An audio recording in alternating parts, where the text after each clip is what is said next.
trigger warning for this episode. We're going to be talking about unaliving ourselves. Trigger warning. Fuck, that was really bad. I don't know. Jeff, do you think that's usable? Hi, I'm Jeff, and I'm a therapist. And I'm Tyler, and I'm a patient. We're going to talk about trauma, healing, and everything. Everything is traumatic.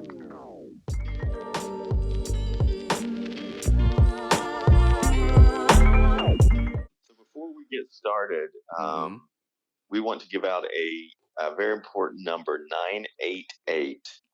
988 is a number that if you dial it from any phone, anywhere in the United States, as far as I am aware, it will take you to the nearest suicide crisis or crisis line. So remember that number. It's a very useful number to give to family and friends if there's anybody struggling with any kind of crisis involving feeling of suicide or suicidal ideation. 988. 988. I'm going to have to write that down myself, honestly. Yeah, it's a new thing that they actually, before, of course, it was more of an 800 number. And so the thought was, let's create a 911-ish number.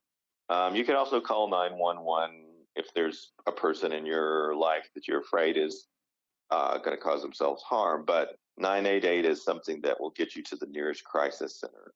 So it's a good number to have and a good number to let others know about. And can you just text the number as well, or is it? You just call it. I don't know if it's got a text option. I think you just call it. Okay, because I mean that might be good too. It's just like some text options. Yeah. I will have to research that piece. Yeah, we'll have to research that. Maybe we can put that at the end of this episode, or I don't know. Like Yes. we gave the general number. Yes. Which I think that's something I didn't know, so that's like good to know. So it's interesting. One of the things one of my professors talked about in undergrad was that he called suicide a permanent solution to a temporary problem. And I thought that was a sort of a good exploration or good idea or good maybe definition of what sometimes suicidal ideation is. Right. Oh, wait, do you have a book? What? Do you have a book? I think I hear pages turning. Oh, no, I opened up a Coke. I'm sorry. Soon to be a sponsor. Oh, no, opened up a cool, refreshing Coca-Cola. Don't unalive yourself without one. Feeling suicidal? Open up a Coke Zero. It will refresh you. Oh, my God. Yeah, sorry about that, everyone. What a terrible... No, that'd be so terrible if Coca-Cola did that, but like also hilarious. They like Pepsi kind of did it. You need something to live for? Like Pepsi did they did the Kylie Jenner commercial where like she gives like what, a cup of Coke or something, or a Pepsi. Yes. Feeling suicidal? Take a sip of an ice cold Diet Coke. We think it will help. Diet Coke. You know, they would jump in on this if they could monetize it in some way. If somebody could monetize suicidal ideation for their products, they would definitely jump in on that. But I want to go back to the thought you said before I misheard you turning pages about a permanent answer to a temporary, or a permanent solution to a temporary problem. Yes. Which I'm thinking like I do agree with that, but I could also see the other side of like how hard that is to, I don't know. It's hard not to look at that option and think of the positives of it. Yeah, and we need to make clear that in this podcast, we may go to euthanasia in another podcast. This is not talking about you're terminally ill, you're suffering, you're at the end of your life, This is talking about otherwise physically healthy people that are thinking about ending their life for a variety of different reasons. Mm. And being a therapist, we run into people that do feel suicidal a lot. Um, and I felt suicidal. I feel like it's a natural piece of being alive. There are moments in life that we feel overwhelmed, and it feels like if we weren't around, things might be easier. Oh yeah. And many times it's a passive suicidal ideation, which I think is something I know we've all experienced, which is, man, I wish I just wouldn't wake up tomorrow. Or if I got hit by a bus, it's not that bad. Hmm. That I feel like is a much more passive kind of thing of I'm not going to do anything, but I'm stressed right now. And if I didn't wake up, that'd be okay. Oh yeah.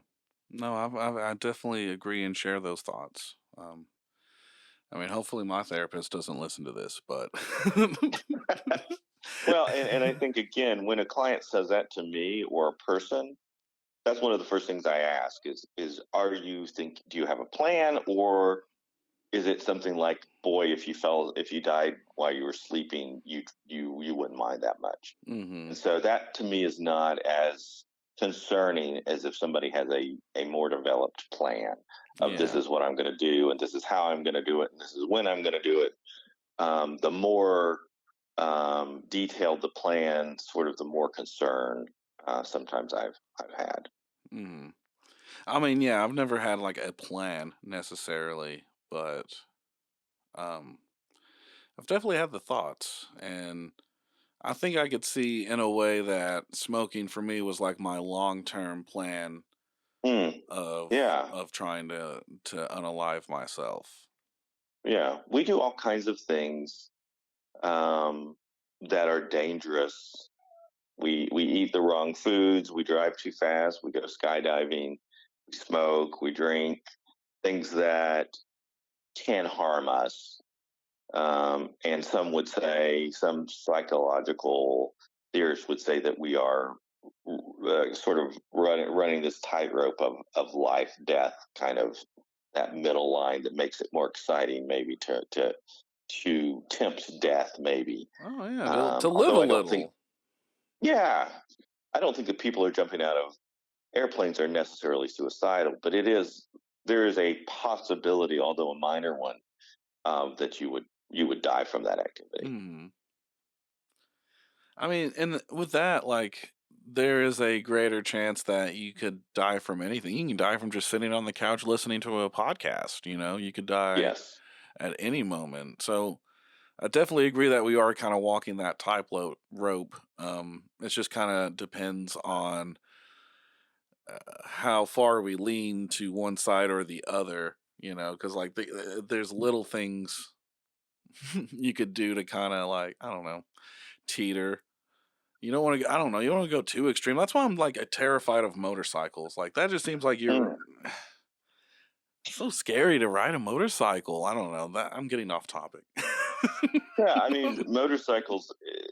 A lot of people that ride motorcycles are super safe. It's the cars that, I mean, sometimes it's hard to see them.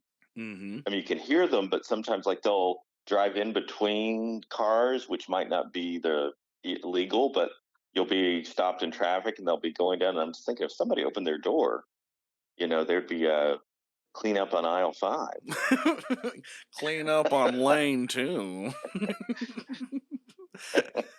But We are here to entertain and to deal with some heavy topics, but also put our sort of spin on it. But it, suicidal ideation is a real thing, and it's a serious thing. And people, when they get to that point, that hopelessness point, it's very serious, and for them, it's an option or a solution, and they're not in a clear thinking space.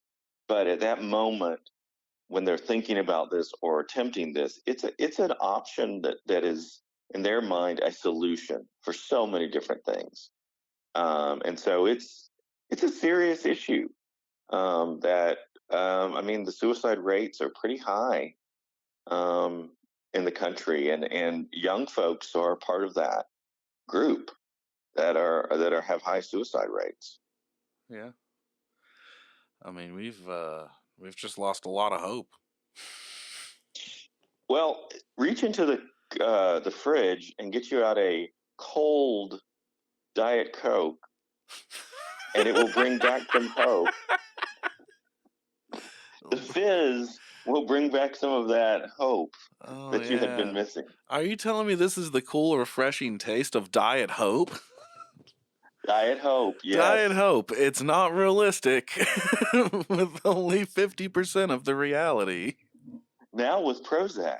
Now with Prozac. Diet You know, Hope.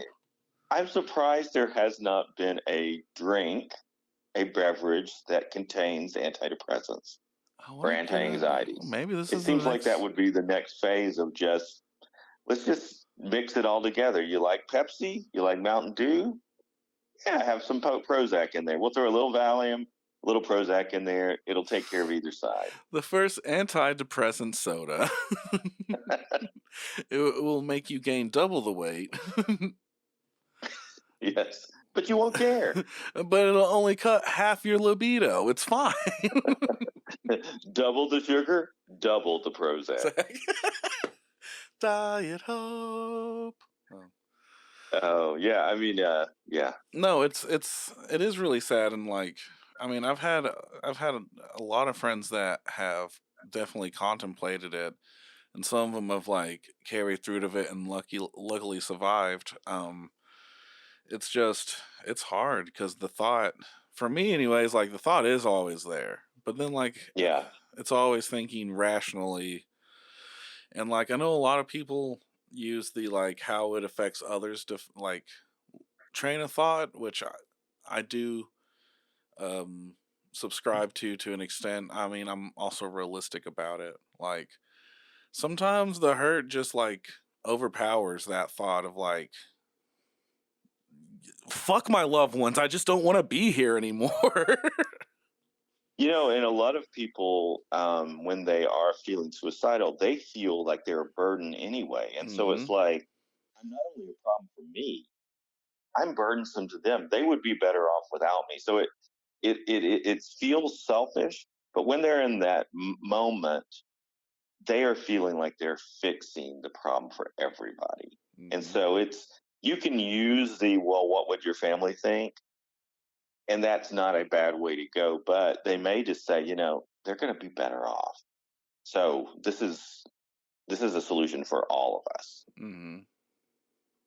And I think even though we're sort of mixing this line of humor and seriousness, one of the things about suicide is talking about it, destigmatizing the talking about it is so important. And so, I mean, it's okay if you have a friend that you're worried about to say, "Are you thinking about suicide?" Because people want to talk about this. Most people have not gotten to the point where they're for sure going to do it. They're pondering it, they're thinking about it. And if you were worried about somebody, you can just ask them, and they will probably tell you, "Yeah, I'm thinking of maybe. I'm not sure. I'm feeling a little down. I've thought about it." And so that you can start the conversation. And I think that destigmatization of it helps us in our society because we're still puritanical in a lot of ways in America, and we just don't want to talk about anything. We Yeah. don't talk about sex. We don't want to talk about drugs. We don't want to talk about suicide. We We don't. don't want We just don't want to to talk about anything. we don't want to talk about anything that makes us uncomfortable. We want to have only good vibes, Mm, which isn't a bad thing, but be realistic here. Life isn't always good. It isn't always good. And it's like you said, it's very hard when you're in that moment. That moment is like that's all it takes. All it takes is that yeah, moment. yeah, And I completely agree with like in order to take away that stigma, we need to talk about it more. It's just how do we how do we get over that? How do we how do we no longer cringe when we see someone cry in public? You know what I mean? Like at least like I know for me I do that. I will fully admit that sometimes when I see someone crying in public, like I feel bad and I want to help, but it also makes me cringe. How do I Yeah. how do I combat that side of myself to show human decency and actually care? And how do you I don't know, cuz there's so many fucking variables too. What if Yeah, that lady's I a think piece of that shit? yeah, I think you're right on top, and I think that's something that's brilliant about the way you've set up the titles of the podcast is we're trying to talk about things that mental health, we're talking about therapy, we're talking about suicide, we're talking about all kinds of different things because being alive right now is traumatic. We have wonderful vaccines to cure things like polio and the things that we used to worry about, but we also have so much stress. We cannot escape the stress that is going on in the world because there's just so much communication. So it's that I think it's important just to talk about this stuff. hmm Talk about the things that make us tick and the things that upset us and the things that stress us out. I feel like we have like this you know, I feel like snarkiness may have like killed human emotions in a Mm. way. Maybe we've taken the snark too far because I feel like there's a disconnect with empathy and like showing emotion. I feel like a lot of people are afraid to do that now. I think everyone's just been hurt so many times. They're just kind of fed up with even attempting to open themselves up because why put yourself through it? Yeah, I see a lot of right now in our world. I see a lot of machismo, and I think we have all kinds of roles that we're expected to be of what certain genders should be and the way we to ask. But there seems to be this extreme machismo that's all about I'm tough, I have a gun, I eat livers, I eat like eyeballs.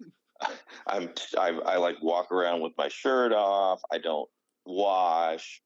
This extreme machismo, which says we can't have any feelings, and it's very popular. Um, a lot of these hosts that are very rigid have these big bushy beards, and you're just like they look like they're mountain, Mm. and it's just like this is not how we are meant to be. We don't have to do that anymore. We are not surviving off the land.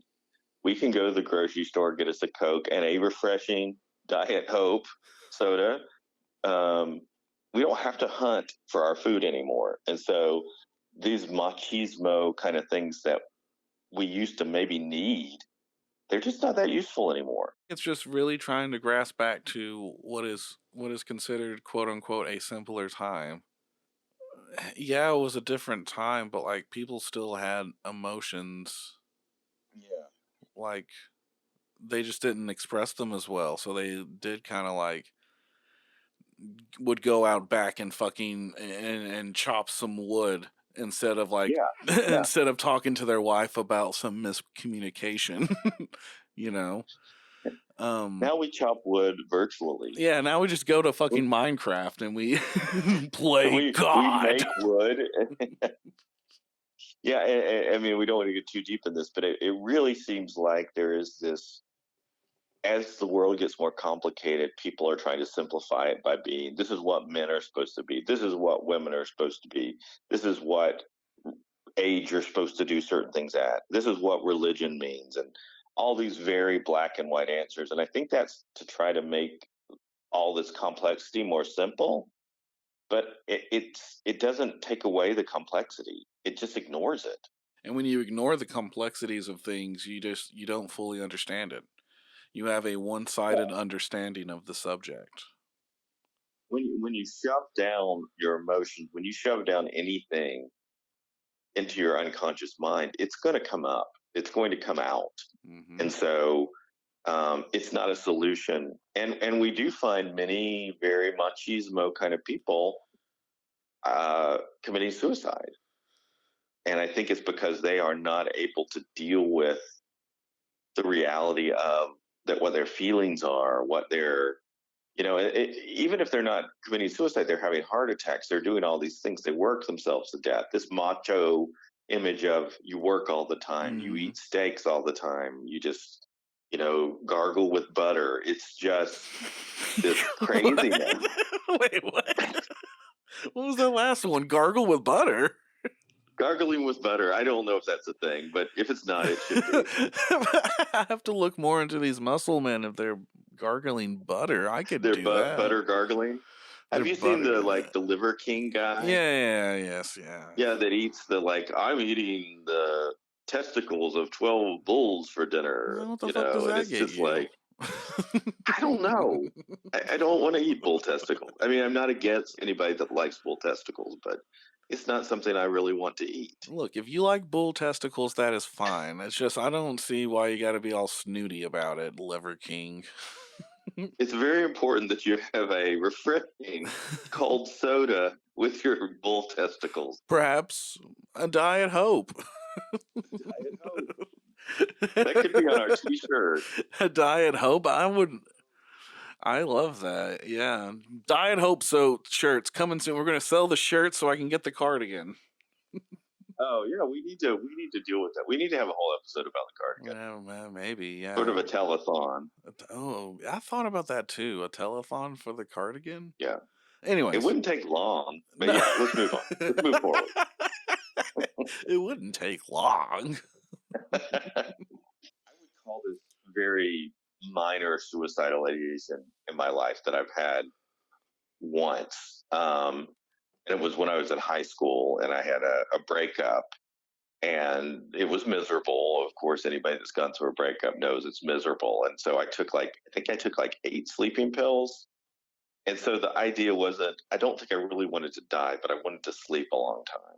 Hmm. And so I took the 8 sleeping pills and I slept for about 8 hours, but it wasn't really an attempt to kill myself. And 8 sleeping pills is probably not enough to kill a healthy teenage boy. But I can see the helplessness that was there was because the pain was really bad and it was Hmm. just nothing made it better. So I can see, and that's a minor thing, a breakup, high school breakup. At the time, it seemed like the worst, but that's a minor thing. I can see people in real psychological pain, dealing with mental health issues that are going through so much. It looking like a very attractive option. It stops the pain. Hmm. You don't have to fight anymore. Um, It's just hard to, because I know pain is pain, but I also know pain affects everyone differently, yeah. and it's hard to really manage and feel that pain. And I just wonder, like, what happens when you are someone that constantly tries to do better, but also continuously makes the same mistakes. Mm. It's like, how do you have that redemption of like, if you've tried everything? I don't know if I'm kind of going all over the place, but like, the point I'm getting at is like, if you've tried everything and like you realize that not none of it is actually a solution. It's just a way to help deal with it, like such as therapy or meditating or having a hobby. All of it, like they're not solutions. They help manage the pain or the thoughts or whatever. What happens when they stop doing their job and there's no actual solution? I mean, I think that's a good question. I feel like I would want people to at least try therapy, to try maybe if they're severely depressed and it is not just a situational thing, to Mm-hmm. try an antidepressant or try some of those medications. I do feel like there are people that are going to be struggling with severe depression, either situationally or mental health wise or both, that are resistant to therapy and resistant to meds. And we've talked about, like, I think in the more recent days, they're using ketamine to try to treat severe depression that does not respond to medication. Mm. And they're using also shock therapy, which still is Mm. used. Mm. It's not like in One Flew Over the Cuckoo's Nest. It's a different situation Okay. that seems to help people that are extremely depressed. Okay. But I think we get into a very interesting mindset of if they've tried everything, if they've been miserable for a majority of their life, it's hard for me sometimes to say, I mean, as a therapist and as a human being, I want everybody to continue Yeah. and I want everybody to, but I'm not sure if I have the right to tell someone to keep suffering. If they are, I mean, not like my situation where it was like this, I'm depressed because my girlfriend left me. Mhm. But if you're depressed every day for 20 years and your life is I mean, it's hard for me to think I have the right to say to you, you have to keep doing this. That's very tough.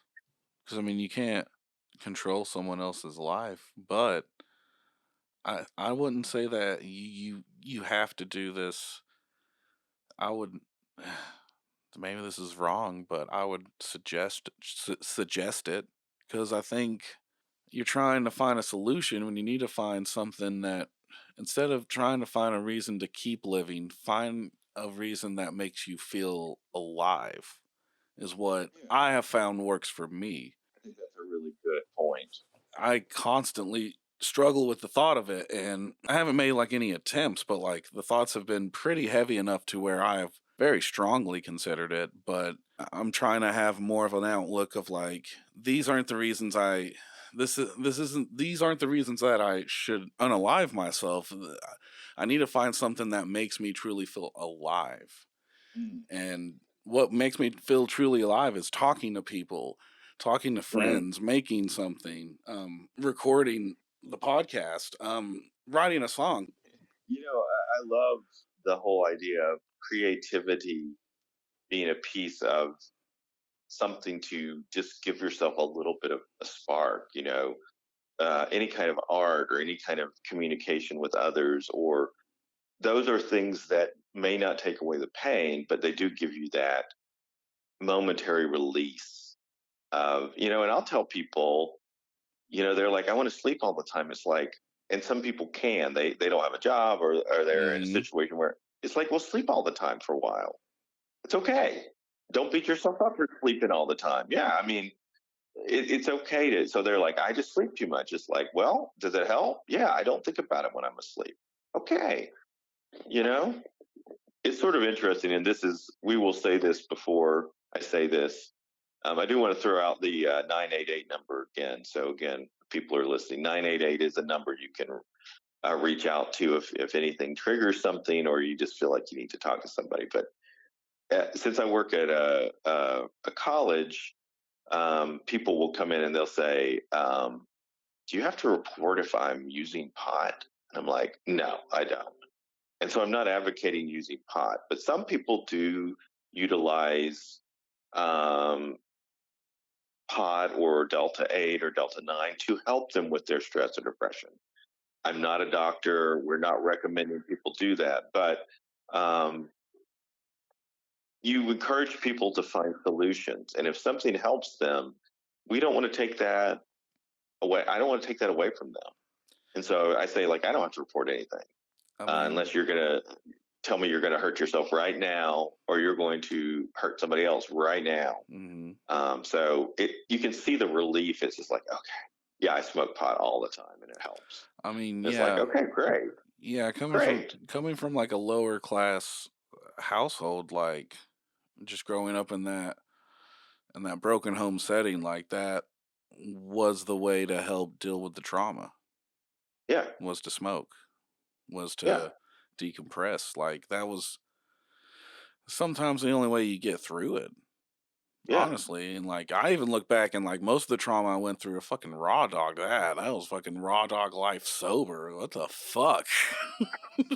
But I What mean, the- and this another thing that's is a little, sometimes people will cut themselves or they will do some kind of burning or scarring or whatever.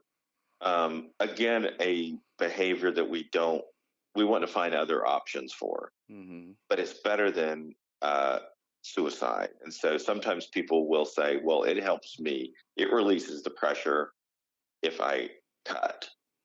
And Mhm. so, again, things we want to find better options for.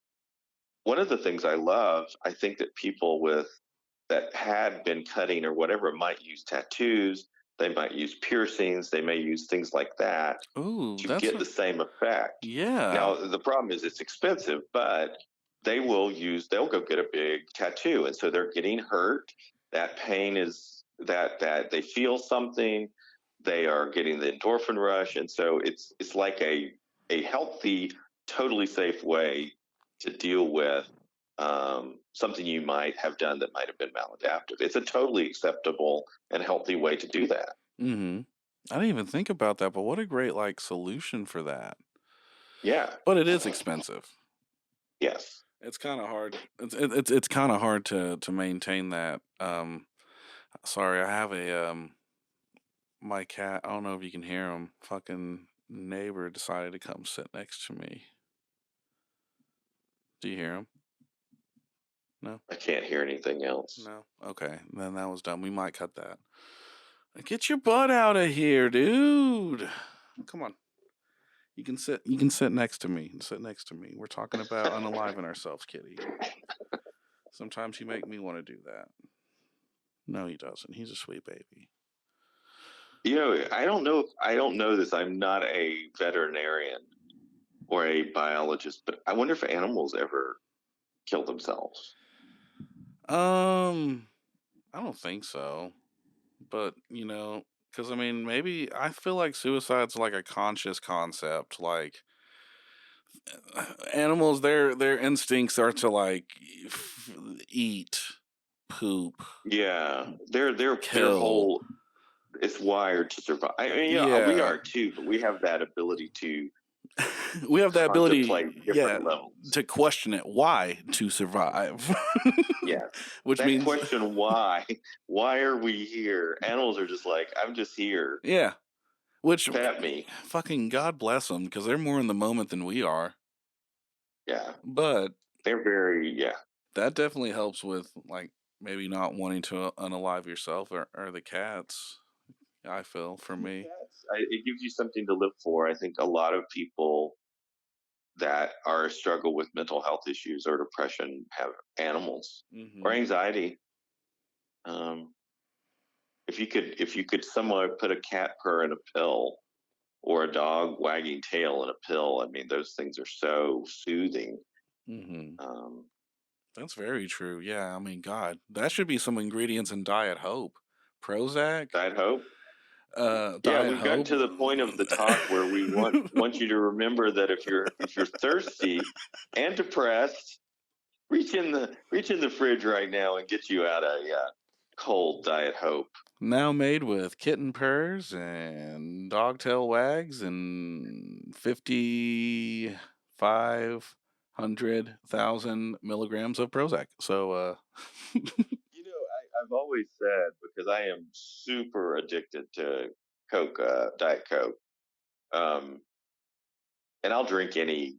I drink all diet drinks, but I'll drink any soda, pretty much diet soda. I don't mhm, mind. But Diet Coke, there's something about it that I crave it in the morning, and it's got the caffeine, but there's something else in there. There's something that makes you want it. mhm. And then the first sip is the best. And I don't know if that's the same way as like with a cigarette Oh or no, it wine or is. whatever. Oh no, it But the is. first sip of Diet Mhm, Coke in the morning mhm. tastes the best, God, it it does. feels the best, Oh and yeah. it feels like I can go on my day now. I God, can do it. you just described that with everything.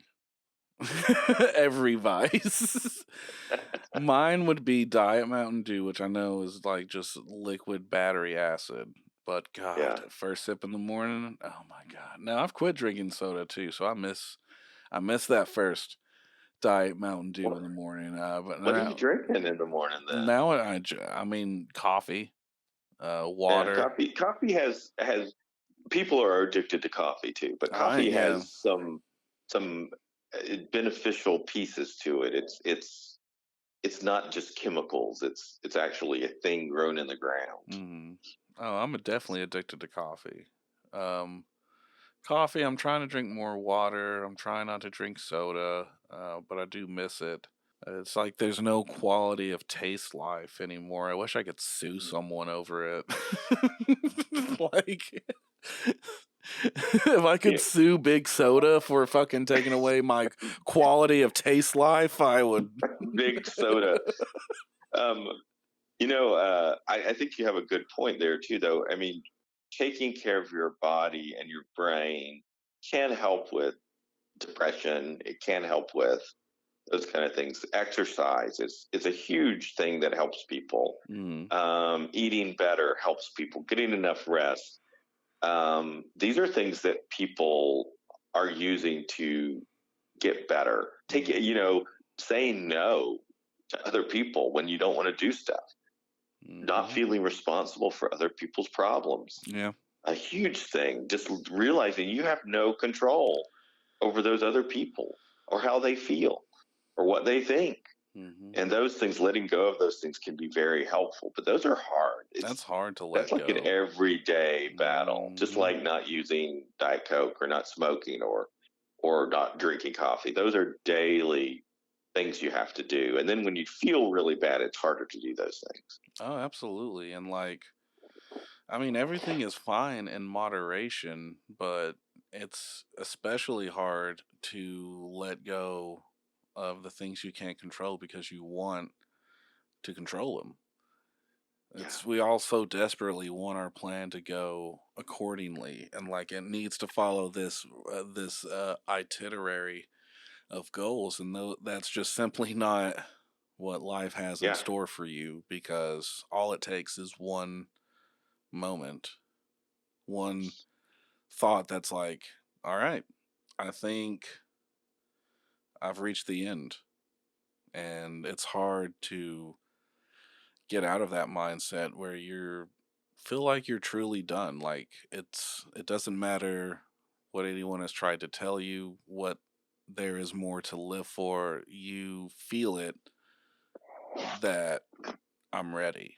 It's just I think it's hard to keep in mind that you're not alone Mm. when it Mm. feels so truly that you are. Yeah. And I think Yeah. with art, with books, with movies, with music, these I think these are all just constant messages to us that are saying you are not alone. We are also hurt. We also Yeah. don't want to be here, but we need to be here because we need to find what makes us feel alive. Yeah. The universality of human suffering. We all suffer. We all like Um, everyone like has different magnitudes and stuff of suffering, but for the most part, everybody suffers. And I think that's like a big universal truth. So I think I just heavily encourage not to go through with it. Don't give yeah. in. I think Don't let the bastards win. Just fucking live out of I love spite. that thought, Tyler. I think that's we are all we need connection, and so to me, one of the best ways to cheer myself up when I'm depressed, one of the best ways to calm myself down when I'm mad, is listening to some kind of music, because Hmm. there's music of every experience of everything, and it's a way of connecting and hearing that yes, somebody else felt that way too. Hmm. um, and also just reaching out to people.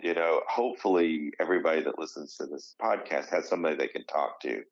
If they don't, they have the 988 number of somebody they can Yep. talk to, and that would be 988. the biggest thing to say is, if before you do something, talk to somebody. What you do after that is between you and yourself, but talk to somebody first. Just reach out to somebody and just say, hey, I'm feeling really bad. All of us have suffered through something. And that's not to say wherever people are that are listening to the podcast are not in more exquisite suffering than we maybe ever have. But just hear our voices and know that there is somebody out there you can talk to. And Yeah. that we're doing this podcast because we like talking. but Mm-hmm. we also care about these issues, and we want people to feel better, and we want people to laugh and make really bad jokes and watch movies and listen to music. Um, I think but that's. Oh, go ahead. I'm sorry. just to have some quality of life or something in their life that they can do, finding something that gives you some kind of purpose. I mean, for me, it is this. Like, I think laughter is what keeps me. It's what makes me Mm, feel alive. It's the most beautiful noise you could ever hear, I think. I would And agree. everyone has such a beautiful, unique laugh. I mean, some I'm sound sinister, more sinister than others, but for me, like I probably would have gone through with it a long time ago if I didn't create things and make people laugh, and that's kind of what I do it for. I because laughing makes you feel less alone. Yeah, yeah, and I think I'm going to create a saying based on what you said. I think this might be a new kind of thing that people haven't said before. Laughter is the best medicine. Oh man, what a good line. I don't think anybody's ever said that before. I don't think so either. I'll take it. I'll put it to the test whenever I get cancer. Instead of doing chemo, I'll just. No, what you need when when you get cancer is an icy cold Diet Diet Hope. Hope. That's right. Pour it on the wound. It cauterizes wounds. It's made with kitten purrs and puppy dog wagtails and 5,500,000 milligrams of Prozac. And just a tiny, tiny little bit of uranium. Diet Tiny. Hope. It'll make you glow on the inside. With 50%, with half of the realistic expectations and still double the sugar. I think we have reached its logical conclusion, Jeff. Do we have any final thoughts? Obviously, if you feel this way and feel alone, please contact 988. 988? 988. 988. And It'll we'll always be around with another podcast. We're going to do this probably as long as we can stand each other, which Yeah. we're just getting closer. So it's going to be a long run. My final thought is just find what makes you feel alive, and you'll be perfect when you're not. So, all of us here at Everything is Traumatic. I'm Tyler. I'm Jeff. Please take care of yourself.